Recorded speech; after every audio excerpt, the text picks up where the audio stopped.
Hello guys, welcome back to our channel. Episode ആരംഭിക്കുമ്പോൾ കാണിക്കുന്നത് രാജുവിന്റെ വീടാണ്.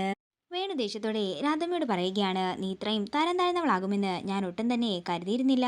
അമ്മായിപ്പ പോരിന്റെയും നാത്തൂൻ പോരിന്റെയും ഒക്കെ കാലങ്ങൾ കഴിഞ്ഞെന്നാ ഞാൻ കരുതിയത്. പക്ഷേ ആ രാജുവും മോളും കൂടി ഇവിടെ വന്ന് കയറിയപ്പോൾ മുതൽ തുടങ്ങിയതാ നിനക്ക്. ഞാൻ എൻ്റെ സങ്കടങ്ങൾ മാത്രമാ തുറന്നു പറഞ്ഞതെന്ന് രാധമ്മ പറയുമ്പോൾ, നിന്റെ മകൻ നല്ലൊരു കുടുംബത്തിൽ നിന്നും കല്യാണം കഴിച്ചതാണോ നിന്റെ പ്രശ്നമെന്ന് വേണു ദേഷ്യത്തോടെ ചോദിക്കുന്നു. അവനെപ്പോലെ ഒരു മകനെ നിനക്ക് കിട്ടാനേ പോകുന്നില്ല. നല്ലൊരു മരുമകളും കൂടെ കിട്ടിയപ്പോഴോ? സന്തോഷിക്കേണ്ടതിന് പകരം നിനക്കൊക്കെ അഹങ്കാരമാണല്ലോ. പെൺമക്കളെ കെട്ടിച്ചുവിട്ടാൽ അവരവരുടെ ഭർത്താക്കന്മാരുടെ വീട്ടിലാ ഉണ്ടാകാറ്. പിന്നെ ഇടയ്ക്കിടയ്ക്ക് അവരുടെ അച്ഛനമ്മമാരുടെ വീട്ടിൽ വരും. എന്നിട്ടോ ഓരോ സാധനങ്ങൾ വെച്ച് എടുത്തുകൊണ്ട് പോവുകയും ചെയ്യും. അവസാനം വരെ നിന്റെ മകനും മരുമകളും മാത്രമേ ഉണ്ടാകൂ. മരുമകളാണ് നിനക്ക് അന്ത്യകാലത്ത് മകളായി തന്നെ മാറുന്നത്. നീയൊന്ന് ഓർത്തോ? നീ ഇപ്പോൾ ഋതികയോട് പറഞ്ഞ വാക്കുകളെല്ലാം നിനക്ക് തന്നെ ഒരു ദിവസം തിരിച്ചെടുക്കേണ്ടതായി വരും. നീ അത് കാത്തിരുന്നു എന്ന് പറഞ്ഞ് ദേഷ്യത്തോടെ വേണു അകത്തേക്ക് പോകുന്നു. പിന്നീട് കാണിക്കുന്നത് രമ്യയുടെ വീടാണ്. ഉറക്കത്തിൽ രാജുവിനെ തന്റെ ഭർത്താവായി സങ്കല്പിച്ചുകൊണ്ട് പോകണ്ടെന്ന് പറയുന്ന രമ്യയാണ് കാണിക്കുന്നത്. അതേസമയം അങ്ങോട്ടേക്ക് വരുന്ന രുക്മിണി ജ്യൂസില് മരുന്ന് കലക്കുന്നതാണ് കാണിക്കുന്നത്. തുടർന്ന് രുക്മിണി രമ്യയെ വിളിച്ച് എഴുന്നേൽപ്പിക്കുന്നു. രാജു പോയോ അമ്മയെന്ന് ചോദിക്കുമ്പോൾ ഇല്ലെന്നും താഴെയുണ്ടെന്നും രുക്മിണി പറയുന്നു. മോളി ജ്യൂസ് കുടിക്കാൻ പറഞ്ഞുകൊണ്ട് കുറച്ചു കുറച്ചായി ജ്യൂസ് രമ്യയെ കുടിപ്പിക്കുന്ന രുക്മിണിയാണ് കാണിക്കുന്നത്. പിന്നീട് കാണിക്കുന്നത് രാജുവിനെയും ഋതികയുമാണ്. മേഡത്തിന്റെ കാര്യം ഓർത്തിട്ട് എനിക്കിപ്പോൾ ഒരു സമാധാനവുമില്ല. ഞാൻ ഉള്ളപ്പോഴേ അമ്മ ഇങ്ങനെയാണെങ്കിൽ ഞാൻ ഇല്ലാത്തപ്പോൾ എങ്ങനെയായിരിക്കുമെന്ന എൻ്റെ ചിന്ത.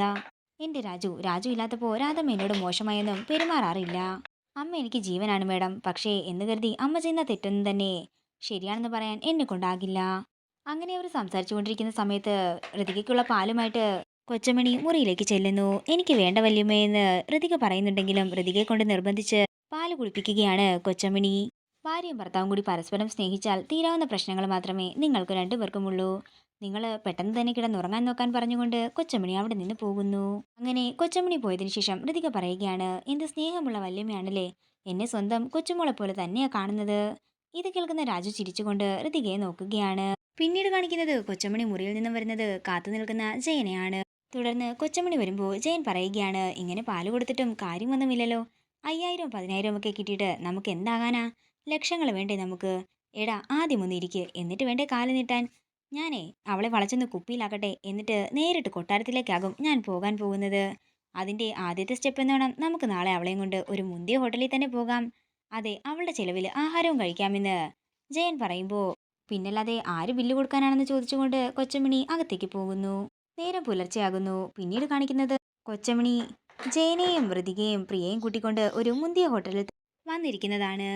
അങ്ങനെ എല്ലാവരും മെനു കാർഡ് നോക്കി അവരവർക്ക് വേണ്ട സാധനം പറയുകയാണ്. നമുക്ക് ആഴ്ചയിൽ 2-3 ദിവസം ഇങ്ങനെ വന്ന് കഴിക്കണമെന്ന് കൊച്ചമണി പറയുമ്പോൾ, ഞാൻ ഊട്ടിയിലും കൊടൈക്കനാലിലും ഒന്നും ടൂർ പോയിട്ടില്ലെന്നും ഇടയ്ക്ക് നമുക്ക് അങ്ങോട്ടേക്കും പോകാമെന്ന് പ്രിയയും പറയുന്നു. അതിനെന്താ, പോകാലോ എന്ന് ഋതിക പറയുകയാണ്. അങ്ങനെ എല്ലാവരും ആഹാരം കഴിച്ചതിന് ശേഷം ബില്ല് പേ ചെയ്യാൻ പോയി നിൽക്കുന്ന ഋതികയാണ് കാണിക്കുന്നത്. തുടർന്ന് ഋതികയ്ക്ക് ക്യാഷ് ട്രാൻസാക്ഷൻ നടക്കുന്നില്ല. ആദ്യമൊക്കെ നെറ്റിന്റെ പ്രശ്നമായിരിക്കുമെന്ന് കൗണ്ടറിലിരിക്കുന്ന ആൾ പറയുന്നുണ്ടെങ്കിലും പിന്നെയും നടക്കുന്നില്ലെന്ന് ഋതിക പറയുമ്പോൾ, അക്കൗണ്ടിൽ ക്യാഷ് ഇല്ലായിരിക്കുമെന്ന് അയാൾ പറയുന്നു. ഇതിപ്പോൾ ഇവിടെയുള്ള സ്ഥിരം ഏർപ്പാടാണെന്നും തരികിടയൊന്നും ഇവിടെ വേണ്ട, കാശ് വെച്ചിട്ടങ്ങ് പോയാൽ മതിയെന്ന് ആ ഹോട്ടലുടമ ഋതികയോട് പറയുന്നു. കാശില്ലെങ്കിൽ പിന്നെന്തിനാടി നീ ഞങ്ങളെയൊക്കെ കൊണ്ടുവന്നതെന്ന് കൊച്ചമണി ഋതികയോട് ചോദിക്കുന്നു. ഇവളുടെ കയ്യിലൊന്നും വിഷം വാങ്ങാൻ പോലും പൈസ ഇല്ലെന്ന് തോന്നുന്നെന്ന് പറഞ്ഞുകൊണ്ട് കൊച്ചമണി പ്രിയോട് പറയുകയാണ്, മരുമോളെ നീ എന്നെ ഒന്ന് സഹായിക്കണം. ഞാൻ ഒറ്റയ്ക്ക് കഴിക്കാൽ ഇവിടുത്തെ പാത്രമൊന്നും കഴുകി തീരില്ല. തുടർന്ന് ജയൻ തൻ്റെ ഒരു കൂട്ടുകാരനെ വിളിക്കുകയും കൂട്ടുകാരൻ വന്ന് പണമടച്ച് അവിടെ നിന്ന് പോവുകയും ചെയ്യുന്നു. തുടർന്ന് ജയൻ അവിടുന്ന് ദേഷ്യത്തോടെ പുറത്തേക്ക് ഇറങ്ങുമ്പോൾ, കോടാനുകോടികളുടെ ഉടമ വരുന്നുണ്ടോ എന്ന് കളിയാക്കി ചോദിച്ചുകൊണ്ട് കൊച്ചമണി പുറത്തേക്ക് പോകുന്നു. എല്ലാവരുടെ മുമ്പിൽ കരഞ്ഞുകൊണ്ട് നിൽക്കുന്ന ഋതികയാണ് കാണിക്കുന്നത്. പിന്നീട് കാണിക്കുന്നത് എല്ലാവരും വീട്ടിലേക്ക് എത്തുന്നതാണ്. ഋതിക കരഞ്ഞുകൊണ്ട് അവരുടെ കൂടെ തന്നെ കയറുമ്പോൾ എന്തു പറ്റിയെന്ന് വേണു ചോദിക്കുന്നു. അതെ, ഈ ചില്ലറ കാശ് പോലും ഇല്ലാത്ത തമ്പുരാട്ടി ഞങ്ങളെ വിളിച്ചുകൊണ്ട് ഒരു ഹോട്ടലിൽ പോയെന്നും അവസാനം ഭക്ഷണം കഴിച്ചു കഴിഞ്ഞ് പണം പോലും കൊടുക്കാനില്ലായിരുന്നെന്നും കൊച്ചമണി പറയുന്നു. എൻ്റെ ജയേട്ടനില്ലായിരുന്നെങ്കിൽ കാണാമായിരുന്നെന്ന് പ്രിയ പറയുമ്പോൾ ഇതെല്ലാം കേട്ട് കരഞ്ഞുകൊണ്ട് തലകുനിച്ച് നിൽക്കുകയാണ് ഋതിക. ഇതോടുകൂടി ഇന്നത്തെ എപ്പിസോഡ് ഇവിടെ തീരുകയാണ്. വീഡിയോ ഇഷ്ടമായെങ്കിൽ മറക്കാതെ ലൈക്ക് ചെയ്യുക, ഷെയർ ചെയ്യുക, കമൻറ്റ് ചെയ്യുക. കൂടുതൽ സീരിയൽ അപ്ഡേറ്റ്സിനായി മറക്കാതെ സബ്സ്ക്രൈബ് ചെയ്യുക.